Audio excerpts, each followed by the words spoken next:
وأهل بيته الطيبين الطاهرين المعصومين المظلومين والصلاة على أهله والسلام على أهلها. بسم الله الرحمن الرحیم. بأي ذنب قتلت. عزیزان گرامی، تمام مومنین و مومنات جو بھی یہاں تشریف فرما ہیں، اور خصوصی طور سے وہ نوجوانان کہ جو یہاں پہ تشریف فرما ہیں، اس سے پہلے کی تقریر کا آغاز ہو، حدیثوں میں آیا ہے، روایتوں میں،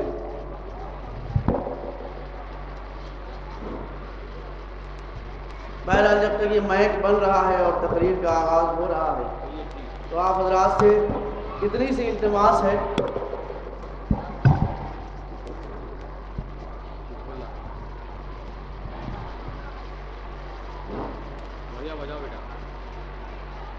اس تقریر میں جناب علی اصغر کا جھولا اور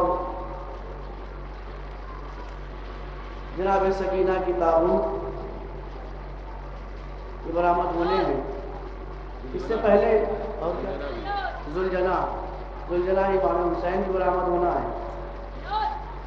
عزیزان گرامی، اس سے پہلے تقریر کا آغاز ہو، بہرحال مجموعہ بکھرا ہوا ہے تو ان سے گزارش ہے کہ ہو سکے تو تھوڑا سا سمٹ جائے، اور جب تک سمٹ رہے ہیں کبھی بھی انسان کو اپنے مرحومین کو اور اپنے شہداء کو نہیں بھولنا چاہیے. لہذا اتنا بڑا پروگرام اس مصطفیٰ آباد کی بستی میں ہو رہا ہے، ضروری ہے کہ وہ تمام مرحومین کہ جو اس بستی سے متعلق ہیں اور اس سے تعلق رکھتے ہیں، تو آپ حضرات ایک سورہ فاتحہ مرحومین مصطفیٰ آباد، خصوصاً مرحومین فیضیات صاحب کہ جو اس پروگرام کے جو ہے منتظم میں سے ہیں، اور جناب نجیب الآبادی صاحب، ان کے تمام مرحومین کو، تمام لوگ اراکین و مرحومین کہ جو اس میں بھی جو ہے شریک ہیں، ان کے لیے سورہ فاتحہ پڑھیں. اس کے بعد پھر تقریر کا آغاز ہوگا. بسم اللہ الرحمن الرحیم. بسم اللہ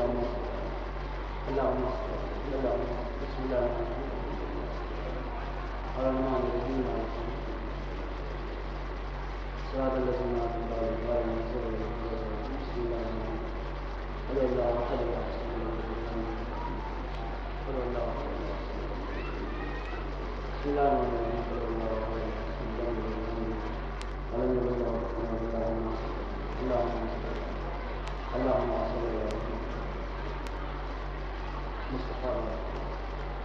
جو لوگ اپنی اپنی جگہ پہ کھڑے ہیں کوشش کریں کہ اگر جگہ ملے تو بیٹھ جائیں، اور بہت طویل تحقیق نہیں ہوگی، بہت طویل تقریر نہیں ہوگی. قرآن میں ارشاد گرامی ہے کہ بِأَيِّ ذَنبٍ قُتِلَتْ. یہ آیے کریمہ 30ویں پارے میں موجود ہے کہ جس کے معنی ہیں کہ ان کو کس جرم میں قتل کیا گیا. اب یہ آیے کریمہ جس کے لیے نازل ہوئی تو علماء بیان کرتے ہیں کہ یہ ان بچیوں کا تذکرہ ہے کہ جو دور جاہلیت میں قتل کی جاتی تھی، اور یہ کہہ کے قتل کی جاتی تھی کہ یہ بچیاں جو ہے کسی بھی کام کی نہیں ہے، لہذا جاہل عرب ان کو قتل کرتے تھے اور زندہ درگور کر دیا کرتے تھے. ہم یدسھا فی التراب کہہ کے اللہ نے قرآن مجید میں اس کا ذکر کیا ہے. لیکن عزیزان گرامی، آج جو ہم لوگ اس شان و شوکت سے عزاداری کر رہے ہیں اور اس طریقے سے زائرین کربلا جا رہے ہیں اور دھیرے دھیرے کر کے راستے کھل بھی رہے ہیں، اس کا کہیں نہ کہیں حصہ ان لوگوں کو ضرور جاتا ہے کہ جنہوں نے قربانیاں دی ہیں اور امام حسین کے لیے اپنی جوانی کو قربان کیا ہے. وہ نوجوانان جو ہماری تقریر کو سن رہے ہیں ان کو یاد ہوگا کہ آج سے کچھ سال پہلے کہ جب جناب زینب سلام اللہ علیہا کے روضے پہ حملہ ہو رہا تھا اور ISI کے لوگ اور یہ دہشت گرد جناب زینب سے صرف 26 کلومیٹر کی دوری پہ رہ گئے تھے. روضہ جناب زینب جو سیریا میں ہے اس سے صرف 26 کلومیٹر کا فاصلہ رہ گیا تھا، اور داعش اور یہ تمام دہشت گرد کہ جو اہل بیت کے دشمن ہیں، متعصب ہیں، ناصبی ہیں، اور ان کا یہ اعلان تھا کہ ہم عنقریب روضہ جناب زینب پہ حملہ کریں گے اور اسے مسمار کریں گے. اور ایک دو حملے ہوئے بھی مختصر سے، لیکن اس وقت جن لوگوں نے اس کی حفاظت کی، ہمیں ان شہداء کو نہیں بھولنا چاہیے۔ وہی شہداء وہ تھے کہ جو جناب جنرل قاسم سلیمانی صاحب کے قیادت میں پہنچے تھے اور جنگ کی تھی، اور اس کے بعد کچھ دنوں پہلے، تقریباً 2 سے 3 سال پہلے، داعش نے، ہماری تقریر کو غور کیجئے گا کہ داعش نے کربلا کے اطراف کو ان ایام میں، جو ایام چل رہے ہیں، آج 11 صفر ہے، یہ 10 صفر سے پہلے ان لوگوں نے کربلا کے اطراف میں زیادہ تر مکانات کو کرائے پہ لے لیا، اور کرائے پہ لینے کے بعد اس کے اندر اسلحے بھرے، اور یہ سوچا کہ ہم جب بھی کوئی زائر امام حسین آئے گا، یا اربعین میں یہ جو ہجوم جاتا ہے، آپ نے دیکھا ہوگا، ویڈیو میں بھی دیکھا ہوگا کہ ایسا قافلہ عشق کائنات میں نہیں ملتا کہ جانے والا جاتا ہے، نہ اسے کھانے کی سبیل کا احساس ہوتا ہے، نہ پینے کا احساس ہوتا ہے، اور حد یہ ہے، عشق کی منزل یہ ہے امام حسین کی، کہ وہ افراد کی جو خادم ہوتے ہیں وہ بوڑھے ہونے کے بعد جوانوں کے پیر دباتے ہیں۔ آج کا معاشرہ یہ ہے کہ جوان بیٹا بھی اپنے بوڑھے باپ کا پیر دبانا گوارا نہیں کرتا، لیکن میں نے دیکھا ہے کہ بوڑھے افراد جوانوں کا پیر دباتے ہیں، اور جب پیر کھینچ لیجئے تو وہ کہتے ہیں کہ ہم سے ہمارا حق نہ چھینیے۔ آپ ظاہر امام حسین ہیں، آپ کے قدموں کی خاک میں شفا اللہ نے رکھی۔ اب عزیزان گرامی، جب یہ ظاہروں کا ہجوم شروع ہوا تو عراق گورنمنٹ نے کہا کہ ہم قافلے کو تو روک نہیں سکتے، اس لیے کہ اتنے لوگ آ رہے ہیں اور ہم کیسے روکیں، اور ان آتنکوادیوں کا پتہ نہیں کس گھر میں گھسے ہیں، کہاں سے گھسے ہیں۔ اس وقت جنرل قاسم سلیمانی زندہ تھے، اور وہ آئے، اور آنے کے بعد عراق میں انہوں نے قدم رکھا، اور قدم رکھنے کے بعد ایک اعلان کیا۔ دیکھیے، جو علی کا غلام ہوتا ہے وہ نگاہ بصیرت بھی رکھتا ہے اور کلام مؤثر بھی رکھتا ہے، اس کی زبان میں جو اثر پیدا ہوتا ہے وہ اثر کائنات میں اور کہیں نہیں ملتا۔ پہلے تو انہوں نے نگاہ بصیرت سے دیکھا کہ اس میں ہاتھ کس کا ہے، دوسری مرتبہ جب دیکھ لیا کہ ہاتھ کس کا ہے تو فوراً ایک جملہ کہا کہ اگر کسی بھی زائر کا ایک قطرہ خون بھی گرا، جملہ کیا کہا؟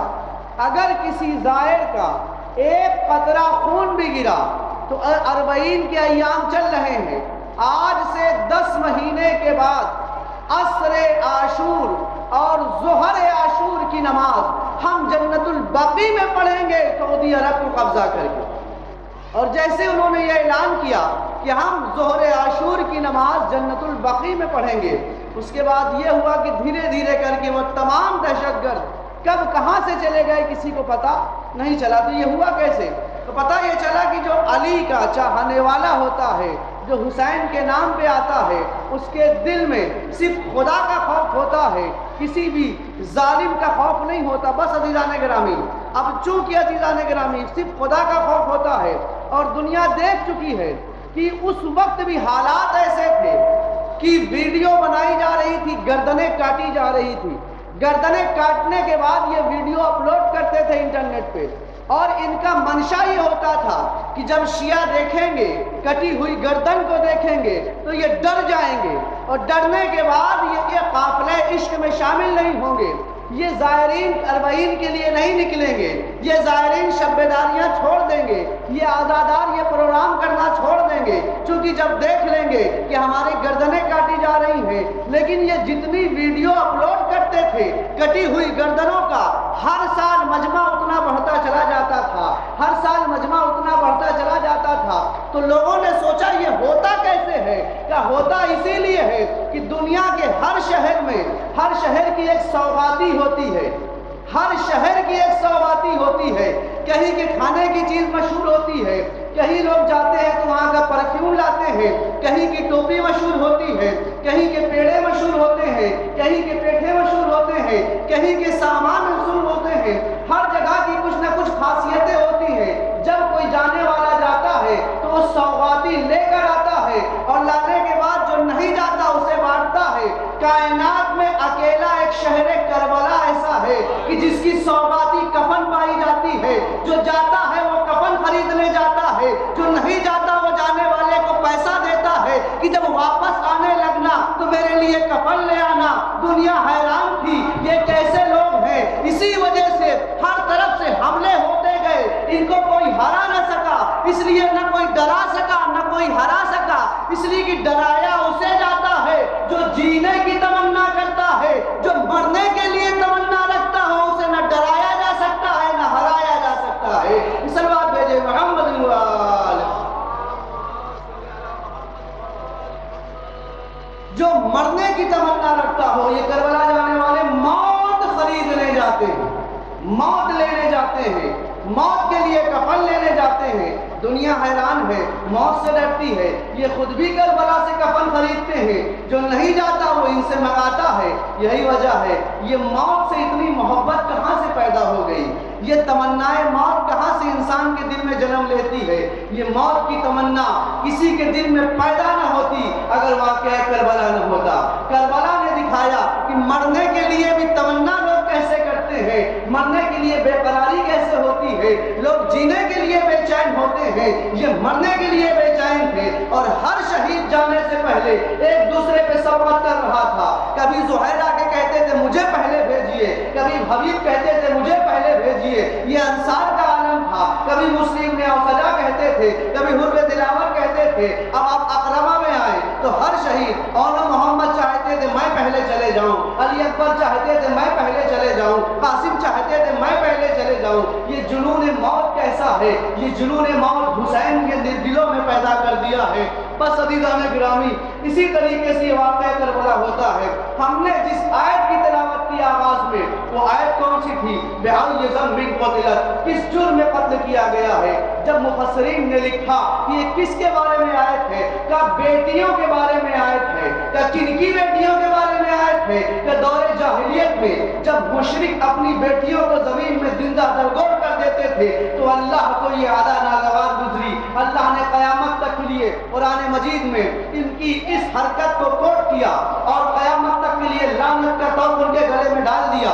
لیکن عزیزان گرامی، یہ بیٹیاں مشرکوں کی تھی، کافروں کی تھی، پیغمبر دنیا میں بھی نہیں آئے تھے، دور جاہلیت تھا۔ لیکن اللہ نے کہا کہ بیٹیاں اگر مشرکوں کی بھی ہو اور اس پہ ظلم کیا جائے تو اللہ کو ناگوار ہے، اللہ پسند نہیں کرتا کہ بیٹیوں پہ ظلم کیا جائے۔ تو جب بیٹیوں پہ ظلم ہوتا ہے تو وہ کافر کی بیٹیاں کیوں نہ ہو، اس میں اللہ کا غضب اڑا جاتا ہے، قہر الہی آ جاتا ہے۔ اب عزیزان گرامی، اگر محمد کی بیٹیوں پہ ظلم ہو، علی کی بیٹیوں پہ ظلم ہو، حسن کی بیٹیوں پہ ظلم ہو، حسین کی ننھی بیٹی پہ ظلم کیا جائے تو کس طریقے سے قہر الہی اپنے عروج پہ نہیں آئے گا۔ بس عزیزان گرامی، بس دو تابوت برآمد ہونے ہیں، ایک جناب علی اصغر کا جھولا ہے، ایک شہزادی سکینہ ہے۔ دونوں میں ایک قدر مشترک یہ ہے کہ دونوں کی ماں بھی ایک ہے، دونوں کا باپ بھی ایک ہے۔ عزیزان گرامی، ایک شہزادی سکینہ، ایک جناب علی اصغر، لیکن ان دونوں کے مصائب سے پہلے میں ذوالجناح کے مصائب پڑھوں گا۔ یہ ذوالجناح کون ہے کہ جس کے قسمیں اللہ نے قرآن میں کھائی ہے، جس کے لیے قرآن میں ارشاد ہوتا ہے کہ گھوڑے کے سروں سے نکالنے والی چنگاریوں کی قسم، گھوڑے کے منہ سے پراٹھے بھرنے کی قسم، یہ قرآن مجید کی آیتیں ہیں۔ اور لوگوں نے لکھا اس گھوڑے سے مراد کسی کا گھوڑا نہیں ہے، یہ امیر المومنین کا گھوڑا ہے۔ لیکن عزیزان گرامی، ذوالجناح تھا، یہ ذوالجناح کیوں کہا گیا؟ کہ یہ پیغمبر کا گھوڑا تھا۔ جب پیغمبر اسے خرید کر لائے تھے تو کہا جاتا ہے کہ امام حسین 3 سے 4 برس کے تھے، زیادہ بڑے نہیں تھے، لیکن یہ گھوڑا ایسا تھا۔ رسول کی سواری کی خاصیت یہ تھی کہ رسول کا معجزہ یہ ہوتا تھا کہ رسول اگر کسی کنویں کا پانی پی لیتے تھے تو کبھی وہ کنواں نہیں سوکھتا تھا، کسی درخت کا پھل کھا لیتے تھے تو وہ پھل کبھی سوکھتا نہیں تھا، وہ درخت ہمیشہ ہرا بنا رہتا تھا۔ اسی طریقے سے ایک تیسرا معجزہ پیغمبر کا یہ تھا کہ اگر آپ کسی سواری پہ سوار ہو گئے تو وہ سواری زندگی بھر بوڑھی نہیں ہوتی تھی۔ غور کیجئے گا، وہ سواری زندگی بھر بوڑھی نہیں ہوتی تھی۔ یہی وجہ ہے کہ ذوالجناح یہ رسول اللہ کا گھوڑا تھا، لیکن یہ کربلا تک زندہ رہا، کربلا تک ویسے ہی شاداب رہا، ویسے ہی جوان رہا۔ عزیزان گرامی، ایک مرتبہ جب پیغمبر خرید کے اس گھوڑے کو لائے اور پیغمبر نے اس پہ سواری کی، اب جو پیغمبر اترے تو لوگوں نے سوچا کہ ہم بھی سوار ہو جائیں، لیکن اب اس گھوڑے نے، اس دلدل نے، اس ذوالجناح نے کسی صحابہ کو سوار ہونے نہیں دیا۔ پر صحابہ کرام نے بہت کوشش کی کہ ہم اس سوار پہ سوار ہو جائیں، اس سواری پہ سوار ہو جائیں، لیکن ذوالجناح نے کسی کو جرأت نہ دی کہ اس کی پشت پہ کوئی سوار ہو جائے۔ لیکن اتنے میں صحابہ کرام اپنی کتابوں میں لکھتے ہیں، اتنے میں 3 سال کا بچہ آیا جسے حسین کہتے ہیں۔ جیسے ہی حسین کو ذوالجناح نے دیکھا، اپنے دونوں گھٹنوں کو ٹیک دیا، اور ٹیکنے کے بعد ذوالجناح نے اشارہ کیا، اے حسین تم سوار ہو جاؤ۔ حسین ذوالجناح پہ سوار ہوئے، پھر ذوالجناح کھڑا ہو گیا۔ اس کے بعد جب ذوالجناح کی اس حرکت کو پیغمبر نے دیکھا، پہلے تو مسکرائے، اور مسکرانے کے بعد دھیرے سے، اس کے بعد 2 لمحوں کے بعد فوراً رونے لگے، زارو قطار رونے لگے۔ صحابی پوچھتا ہے پیغمبر آپ کا یہ عمل اور آپ کی یہ سیرت مجھے سمجھ میں نہیں آئی، جب حسین بیٹھ رہے تھے تو آپ مسکرا رہے تھے، اس کے 2 لمحوں کے بعد آپ رونے لگے۔ کیا مسکرا اس لیے رہا تھا کہ میرے گھوڑے پہ کوئی صحابی نہ بیٹھ سکا لیکن میرا حسین بیٹھا۔ کہ روئے کس لیے؟ کہ روئے اس لیے کہ ذوالجناح نے ایسے آج گھٹنے توڑے ہیں آگے کے، اور گھٹنوں کو توڑ کر جھکا ہے، ایسے ہی گھٹنے ایک بار پھر توڑے گا، لیکن اس وقت میرا حسین چاروں طرف سے نرغے آدھا میں گھرا ہوگا، چاروں طرف سے تیروں کی بارش ہو رہی ہوگی، کوئی تیر چلائے گا، کوئی تلوار چلائے گا، کوئی نیزہ مارے گا۔ امام حسین ایک مرتبہ دائیں جانب جھکنا چاہتے ہیں، ایک مرتبہ بائیں جانب جھکنا چاہتے ہیں، لیکن لوگوں نے دیکھا کہ حسین کسی طریقے سے زمین پہ نہیں آ پا رہے ہیں، تو کیا دیکھا؟ کچھ نیزہ بردار ہیں۔ جب دائیں جانب سے حسین اترنا چاہتے ہیں تو دائیں جانب نیزہ چلوتے ہیں، جب بائیں جانب سے اترنا چاہتے ہیں تو بائیں جانب سے ایک مرتبہ حسین نے ایک مرتبہ حسین نے رہوار کے گلے میں باہیں ڈال دی، اور باہیں ڈالنے کے بعد اتنا کہا، اے میرے نانا کی سواری تیری آخری زحمت ہے، مجھے زمین کربل تک اتار دے۔ بالکل اسی طریقے سے کہ جیسے بچپن میں ذوالجناح نے اپنے گھٹنوں کو توڑا تھا، حسین کو بٹھایا تھا، اب بٹھا نہیں رہا ہے، اب یہ ذوالجناح اتار رہا ہے، حسین کو ذوالجناح اتار رہا ہے۔ اب حسین جیسی ذوالجناح سے نیچے آئے، حسین زین و زمین کے درمیان معلق ہو جاتے ہیں۔ اب یہ ذوالجناح ہے، ایک مرتبہ حسین کے ساتھ وہ بے ادبی ہوتی ہے، وہ رات کا پانی نیزے اچھلنے لگتا ہے، آسمان سے لہو برسنے لگتا ہے، کتنے میں ذوالجناح لشکر پہ حملہ کرتا ہے، کتنوں کو واصل جہنم کرتا ہے یہ گھوڑا۔ ایک مرتبہ حسین کے لاشے کا طواف کرنے لگتا ہے، کسی کو حسین کے قریب نہیں آنے دیتا۔ عمر سعد کہتا ہے چھوڑو دیکھتے ہیں یہ ذوالجناح کیا کرتا ہے۔ اب جب لوگوں پیچھے ہٹ گئے، ذوالجناح آگے بڑھا، آگے بڑھنے کے بعد اپنی پیشانی کو حسین کی کٹی ہوئی گردن سے مس کیا، مس کرنے کے بعد اب یہ ذوالجناح آپ کے سامنے آ رہا ہے، اب یہ سیدھا خیام حسینی کی طرف بڑھا۔ خیام حسینی کی طرف ایک 4 سالہ بچی کھڑی تھی، وہ بچی کہہ رہی تھی کہ اے ذوالجناح بس اتنا بتا دے، حل سوپ یا ابی او قتلو ہو عطشانا، بس اتنا بتا دے، اتنا بتا دے کہ جب گردن میں چھری چلائی جا رہی تھی تو کیا میرے بابا کو پانی ملا تھا؟ اس کے بعد شبیہ علی اصغر آ رہی ہے، یہ وہ شبیہ ہے، یہ وہ لاش ہے کہ جب حسین لے کر آ رہے ہیں، ایک مرتبہ روایت کہتی ہے کسی لاش میں بھی حسین کے قدم پیچھے نہیں ہٹے، ایک ہی لاشا ایسا تھا کہ حسین 7 مرتبہ آگے بڑھتے ہیں، 7 مرتبہ پیچھے ہٹتے ہیں۔ یہ لاشا کتنا وزنی ہو گیا تھا کہ حسین آگے بڑھ رہے ہیں، پیچھے ہٹ رہے ہیں۔ حسین نے کہا ہر انسان جب کربلا کے مقتل گیا ہے تو قتل ہونے گیا ہے، میں وعدہ کر کے آیا تھا کہ بچے کو پانی پلاؤں گا، لیکن اب رباب کو کیا جواب دوں گا؟ اب جو ابا کا دامن ہٹایا تو کیا دیکھا؟ کٹی ہوئی گردن، رباب کے منہ سے نکلا اے میرے لال، کیا تیرے جیسے بچے بھی ڈھیر کیے جاتے ہیں؟ بس رباب کی دوسری نشانی، وہ نشانی کون سی تھی؟ سکینہ۔ سکینہ کون تھی؟ امام سجاد کہتے ہیں ہمیں راستے بھر سکینہ کے سواروں نے ستایا ہے، سکینہ کے سوالوں نے ہمیں باندھ ڈالا۔ 4 سال کے بچے جو ہوتے ہیں، وہ جن کے بھی بچے ہیں، خاص طور سے اگر بچی ہے تو وہ سوال بہت کرتے ہیں، بابا یہ کیسے ہے، اماں یہ کیسے ہے۔ امام سجاد نے راوی نے پوچھا کہ یہ بتائیے وہ بچی کیا سوال کرتی تھی کہ آپ کی روح کانپ جاتی تھی؟ کہ اس طریقے سے سوال کرتی تھی کہ اے بھیا یہ بتاؤ، یہ شام کو پرندے کہاں جاتے ہیں، یہ پرندے واپس کہاں جاتے ہیں؟ ارے بہنا یہ پرندے اپنے آشیانے کو واپس جاتے ہیں، بھیا کیا ہمیں بھی اپنے وطن جانا نصیب ہوگا؟ سکینہ کا یہ سوال زین العابدین جواب نہیں دے پاتے، کیسے جواب دیں؟ اس لیے کہ سب کو جانا نصیب ہوگا، اے میری بہنا تجھے جانا نصیب نہ ہوگا۔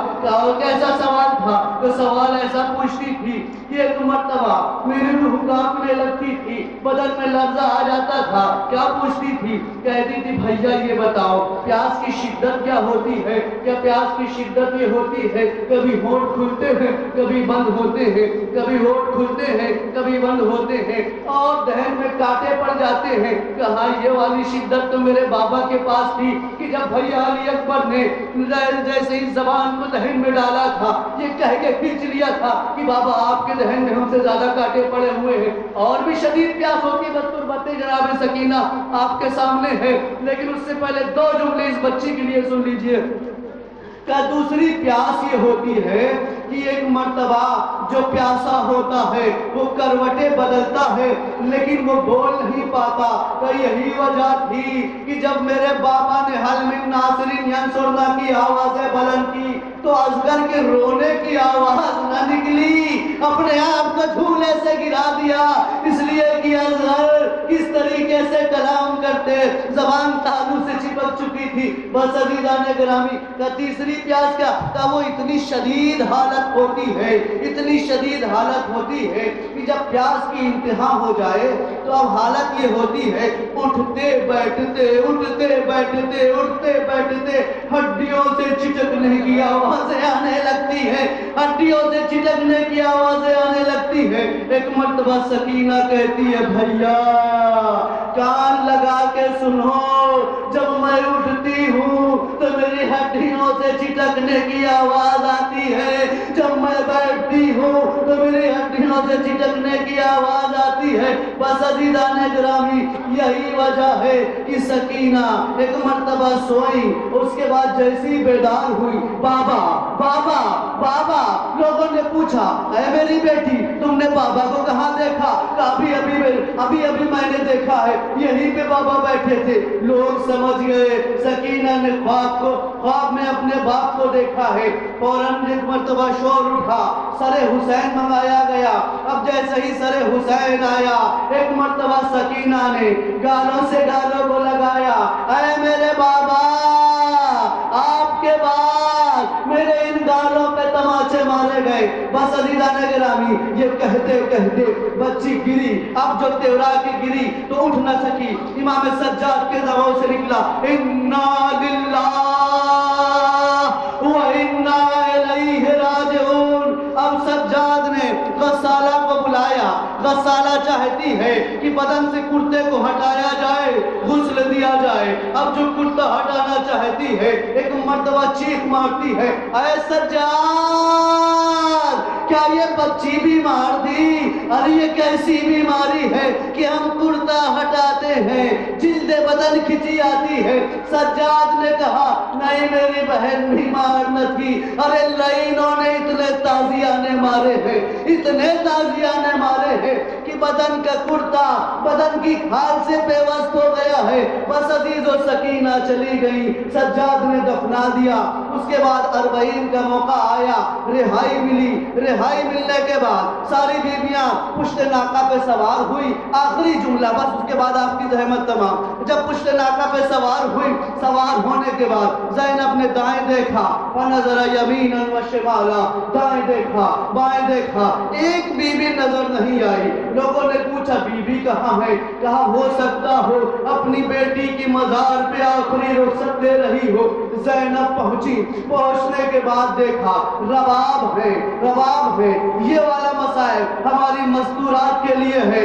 آخری جملہ آپ کی رحمت تمام رباب ہے جو قبر سکینہ پہ بیٹھی ہے اور کچھ نہیں کہہ رہی ہے، بس اتنا کہتی ہے، بیٹی تم وطن جانے کی بڑی تمنا رکھتی تھی، اٹھو ہم وطن جا رہے ہیں، اٹھو ہم وطن جا رہے ہیں۔ زینب نے کاندھے پہ ہاتھ رکھا اور کہا کہ اے شہزادی چلیے ہم لوگ آمادہ ہو چکے ہیں، پھر بھی ہم لوگ کربلا جائیں گے، اس کے بعد مدینہ جائیں گے۔ رباب نے کہا اے زینب ہم تمہاری بات کاٹ نہیں سکتے لیکن تم جاؤ، مجھے نہیں جانا۔ کہا کیوں نہیں جانا؟ کہا تم واپس جاؤ گی، تمہارے اون محمد نہیں ہے، شوہر عبداللہ موجود ہے، لیلا واپس جائیں گی لیکن صغرا موجود ہے، علی اکبر نہیں ہے۔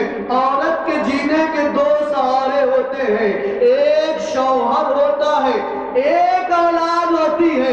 اللہ نے ہمارے شوہر کو کربلا میں شہید، بس عزیزان گرامی میرا شوہر کربلا میں شہید ہوا، اللہ نے مجھے دو اولاد دی تھی، ایک ششماہا علی اصغر، ایک 4 سالہ بچی سکینہ، وہ دونوں اولادیں ایک کربلا میں سو رہی ہے، ایک شام میں سو رہی ہے۔ یہ بتاؤ میں مدینے کس کے لیے جاؤں گی؟ کیوں مدینے جاؤں گی؟ کیا کروں گی مدینے جا کے؟ میں کہیں نہ جاؤں گی، میں اسی سرزمین پہ سکینہ کی قبر کی مجاوری کروں گی، اتنا کہنا تھا۔ زینب نے کچھ کان میں کہا، کیا کہا یہ تاریخ نے نہیں لکھا، لیکن اتنا ضرور لکھا ہے کہ بس اتنا سننا تھا کہ رباب نے قبر سکینہ چھوڑ دیا۔ اب آپ زیارت کریے کیوں چھوڑ دیا؟ عجب نہیں زینب نے کہا ہو کہ اے رباب ایک بیٹی یہاں ہے تو کربلا میں تمہارا